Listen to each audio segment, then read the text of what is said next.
Cela fait plus de 24 heures que le blocus américain des ports iraniens a commencé. Et jusqu'à présent, il est totalement réussi. Aucun navire iranien n'a réussi à franchir le blocus américain. Voici la mise à jour du commandement central. Plus de 10 000 marins, marines et aviateurs américains, ainsi que plus d'une douzaine de navires de guerre et des dizaines d'avions, exécutent la mission de blocus. Durant les 24 premières heures, aucun navire n'a franchi le blocus américain. 6 navires marchands se sont conformés aux instructions américaines et ont fait demi-tour pour rentrer dans un port iranien dans le golfe d'Oman. Maintenant, quelques clarifications importantes à apporter ici. Il s'agit d'un blocus des ports iraniens, pas du détroit d'Ormuz. Les États-Unis n'empêchent aucun navire d'entrer ou de sortir du détroit s'ils se rendent dans les pays du Golfe. L'Iran bloque ces navires.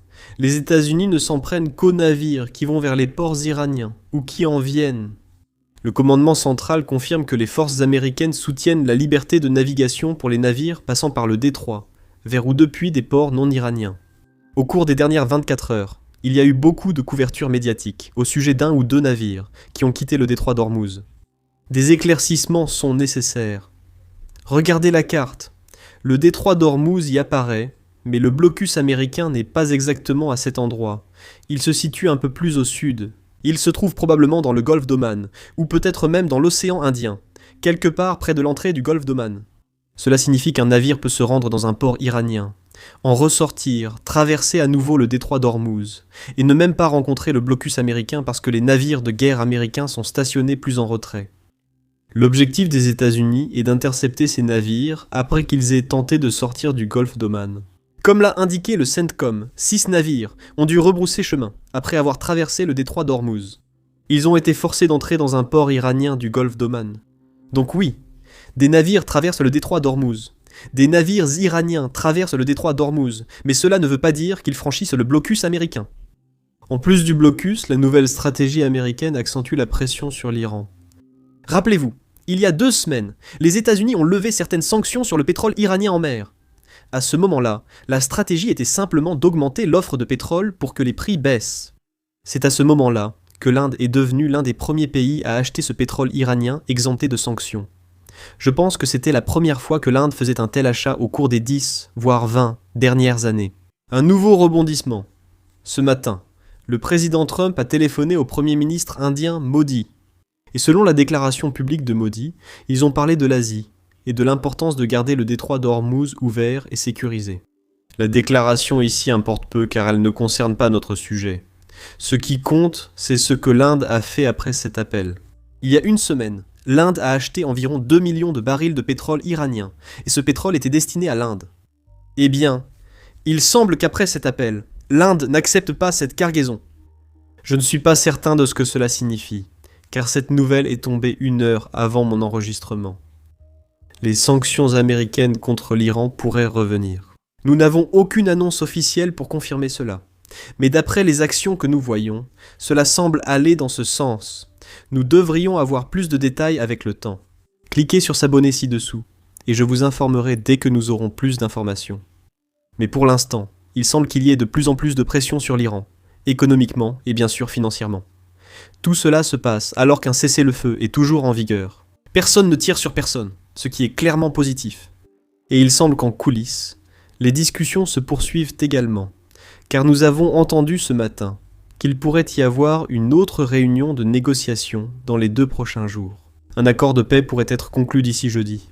Maintenant, il semble que cette réunion ne soit probablement pas au même niveau que les précédentes, car le vice-président J.D. Vance ne devrait probablement pas y assister. Mais une équipe américaine se rendra très bientôt au Pakistan pour rencontrer la délégation iranienne. Alors, avant d'aborder les informations sur ce à quoi pourrait ressembler ce nouvel accord de paix, écoutons le vice-président J.D. Vance. Hier soir, il a accordé sa toute première interview après son retour du Pakistan, après avoir participé à cette réunion de négociation qui a duré 21 heures.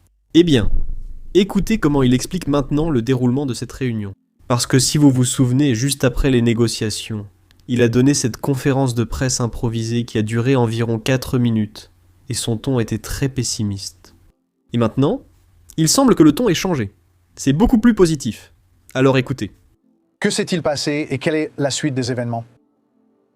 Eh bien, tout d'abord, Brett, je ne dirais pas simplement que les choses ont mal tourné, je pense aussi que certaines choses se sont bien passées. Nous avons fait beaucoup de progrès, mais nous avons aussi été très clairs, et je pense que cela fait partie des progrès que nous avons réalisés.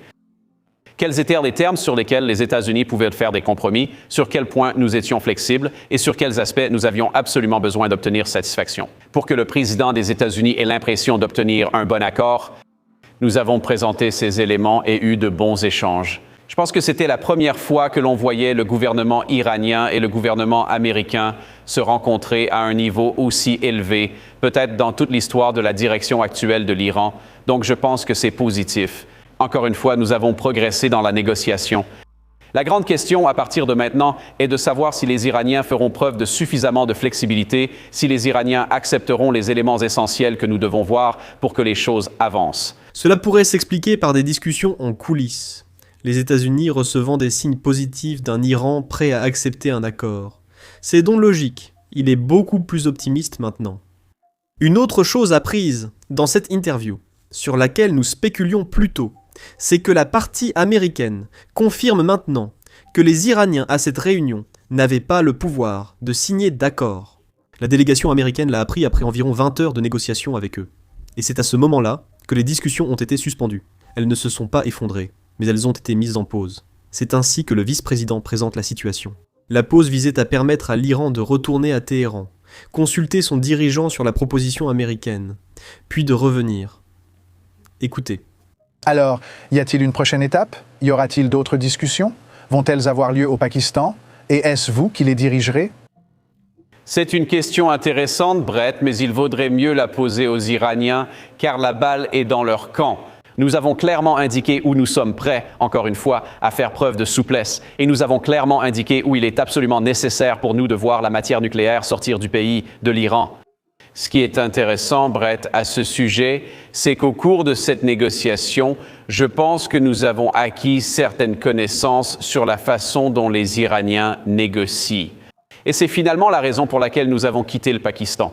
Parce que ce que nous avons compris, c'est qu'ils étaient incapables. Je pense que l'équipe qui était là-bas était incapable de conclure un accord et qu'ils ont dû retourner à Téhéran, soit du guide suprême ou d'une autre personne, et obtenir l'approbation réelle des conditions proposées.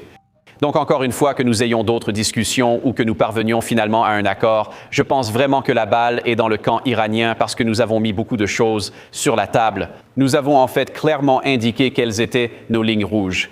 Nous avons aussi précisé, Brett, que nous serions vraiment très heureux. Le président des États-Unis a dit qu'il serait très heureux si l'Iran était traité comme un pays normal, s'il avait une économie normale, si son peuple pouvait prospérer et s'épanouir. Mais pour que l'Iran soit un pays normal sur le plan économique, il devra aussi être un pays normal en ne cherchant pas à se doter de l'arme nucléaire. Il devra devenir un pays normal et cesser de soutenir le terrorisme. Selon d'autres rapports, nous apprenons aussi ce qui a été discuté lors de cette réunion, notamment ce que les États-Unis offraient à l'Iran et ce que l'Iran proposait en retour. Les États-Unis ont proposé que l'Iran accepte un moratoire de 20 ans sur l'enrichissement de l'uranium. Ensuite, l'Iran a répondu avec une période plus courte, environ 5 ans selon ce que j'ai vu en ligne. Cela est important pour 2 raisons. Tout d'abord, l'Iran accepte en quelque sorte de ne pas enrichir l'uranium, au moins pendant une certaine période à l'avenir. Ce qui est en cours de négociation, c'est précisément la durée de cette période. C'est clairement un grand progrès, parce que la semaine dernière encore, les responsables iraniens disaient que c'est notre droit divin d'enrichir l'uranium. Ils proposent maintenant de suspendre ce droit pendant 5 ans. Ce qui est clairement un progrès. Mais ici, aux États-Unis, certains ne sont pas satisfaits, car depuis le début, les États-Unis ont affirmé que l'Iran ne pouvait en aucun cas enrichir l'uranium.